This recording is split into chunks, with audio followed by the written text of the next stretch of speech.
know that you had the opportunity to speak with Giants GM Joe Schoen, got some information from him one-on-one. What can you tell us about your conversations with Joe Schoen of the Giants, who hold the third pick tonight?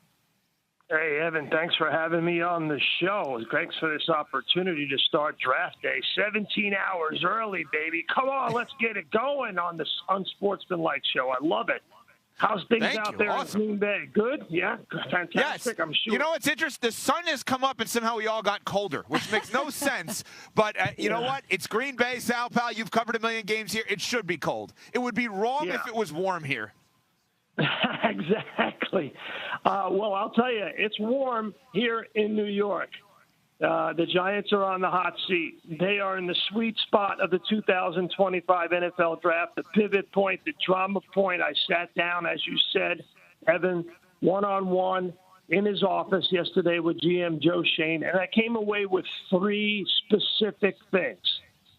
So let's go through it. Number one, the Giants are still fielding calls for the number 3 spot. They're still talking to other teams that may be interested in jumping up to number 3. I asked Joe Schoen, who are they looking for? And he said, I don't know. But I'm going to give you some informed speculation and say it's one of 3 players. I think it's either Shedeur Sanders, Abdul Carter, or Mason Graham. That's what the 3 that I think that it'll be, because I think Cam Ward and Travis Hunter are going to be gone. So that's one. Point 1 is he's still taking calls. Point 2 is the Giants have done a ton of work on Shedeur Sanders, a ton. No team has done more work on Shedeur Sanders than the Giants, scouting him, going to his games, the last-minute workout last week where the entire team took John Mara's plane out there to Boulder, Colorado, and worked out Shedeur Sanders in person. Number 3, I don't think, according to Joe Schoen, that they have a mandate to take that quarterback at number 3. Remember, they're 3-14. They need wins. They need to build their team. They need help right now in 2025. And that was the last thing that Joe Schoen said to me, Evan. He said, bottom line is I need to do what's going to help the New York Giants in 2025. So I think, now I'm going to give you my opinion. I gave you my reporting. I'm going to give you my opinion now. I think the Giants are 99% going with a blue-chip prospect other than Shedeur Sanders there, but there's always the hope that they will take a quarterback later on in the draft. Wow. Okay, Sal, so we're talking about the top three picks. You said that Cam Ward and Travis Hunter will be off the board with the first 2 picks. Now, the Cleveland Browns are sitting there with the 2nd overall selection. Are we sure that the Cleveland Browns are taking Travis Hunter tonight? Or is there the potential for some fireworks early on round 1 in the NFL draft? My man, Chris Canty, you know I love some fireworks now. Come on now. You know I want some fireworks at the top of the draft. Because there isn't after Cam Ward, we don't know what's going to happen. And teams are talking to other teams.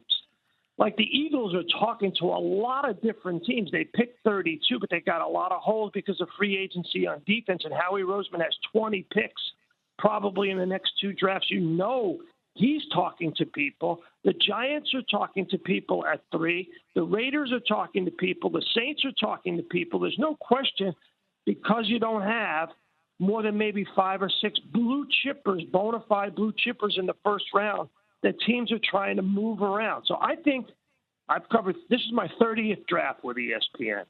I think this is the most intriguing, most dramatic top of the draft I've ever seen. I don't think we know what's going to happen after 1. At 2, the Browns could be just the Browns and do the wrong thing. The Giants need picks.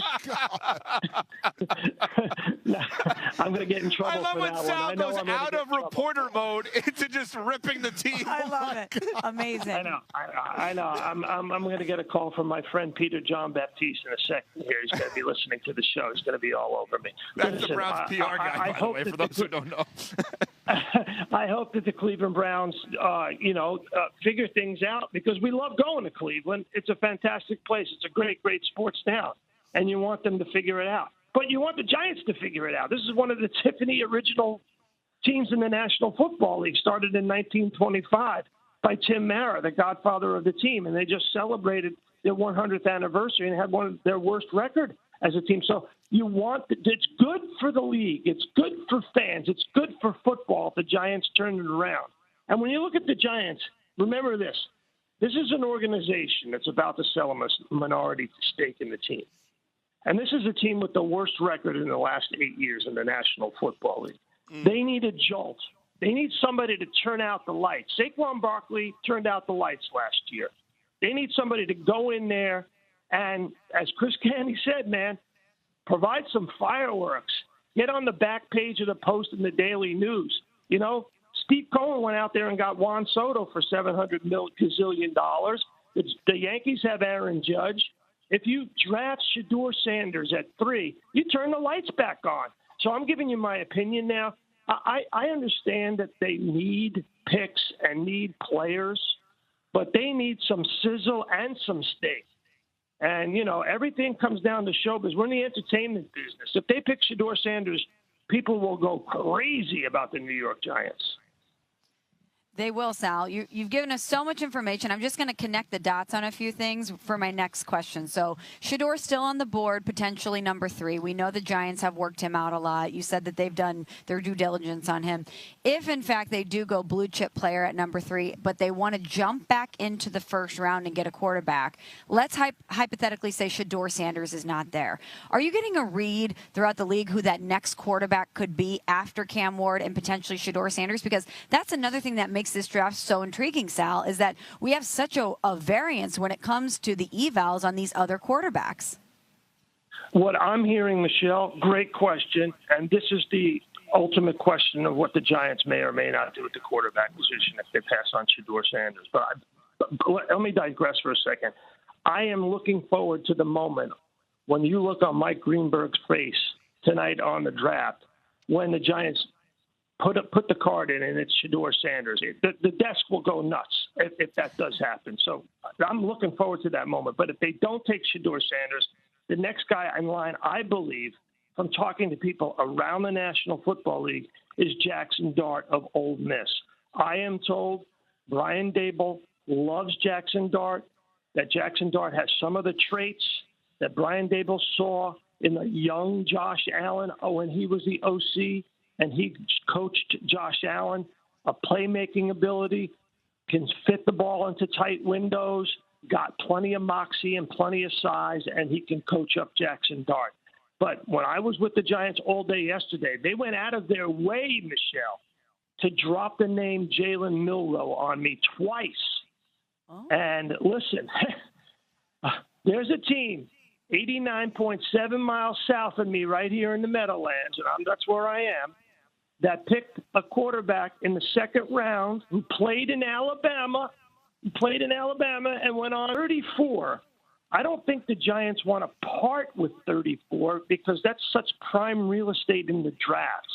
And they only have 8 picks. And like I said, they were 3-14 last year.